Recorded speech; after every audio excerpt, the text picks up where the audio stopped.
Test 6, number 13. It's a good example of a question where you can use these values to help you.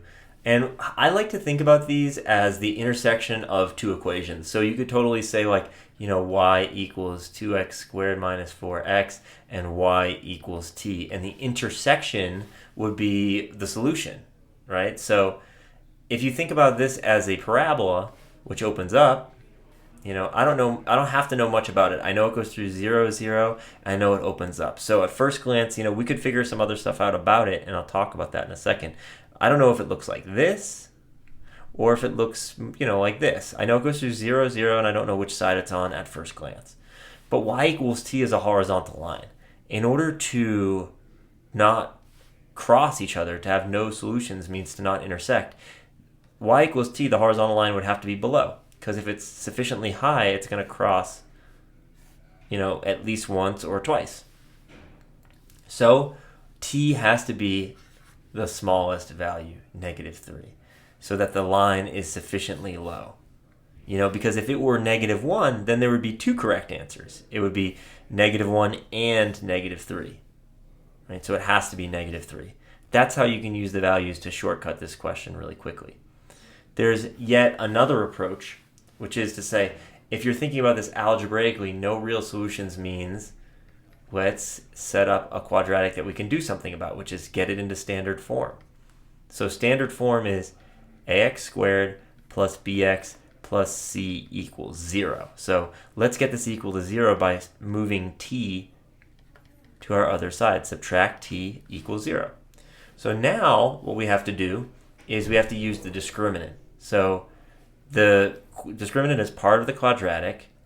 It's the part under the square root. So here's the quadratic equation. That's based on this form. So here's a, here's b, and here's c. So if b squared minus 4ac, the part under the radical, if it's positive, you'll have two solutions because whatever it is, say it's 100. Well, the square root of 100 is 10, and then we're adding and subtracting 10. Which gives us two different solutions. Add 10 is one solution, subtract 10 is another solution. If b squared minus 4ac is 0, the square root of 0 is 0, and adding and subtracting 0 doesn't give us two solutions, we only have the one. So negative b plus 0 over 2a is the same thing as negative b minus 0 over 2a, meaning that we have only one solution if b squared minus 4ac is 0. So I'll write this. If positive, two solutions. If 0, one solution. And we haven't said this yet, if it's negative, we've talked about this on other questions, there's a negative square root is not a real value. So there is 0 real solutions. I've just written solutions, but what we mean is real solutions. So b squared minus 4ac, we want this to be negative. b is negative 4. Minus 4 times a, which is a 2, times c, which is negative t. Okay, well, this is 16, and then if we do this math out, it's positive 8t. So in order for this to be a negative value and have 0 solutions, we're going to need -3 because -1 will give us still a positive outcome here. If you had -1, this would equal 8, right? 16 plus 8 times -1 is just minus 8. Of course, the positive numbers will give you positive solutions, so it has to be -3. Right?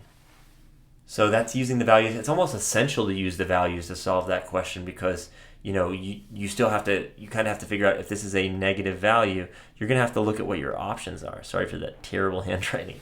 The negative value means we're going to have to look at our options, and the only one that will give us a negative value when we add 8t to 16 is if t is sufficiently negative. So -3.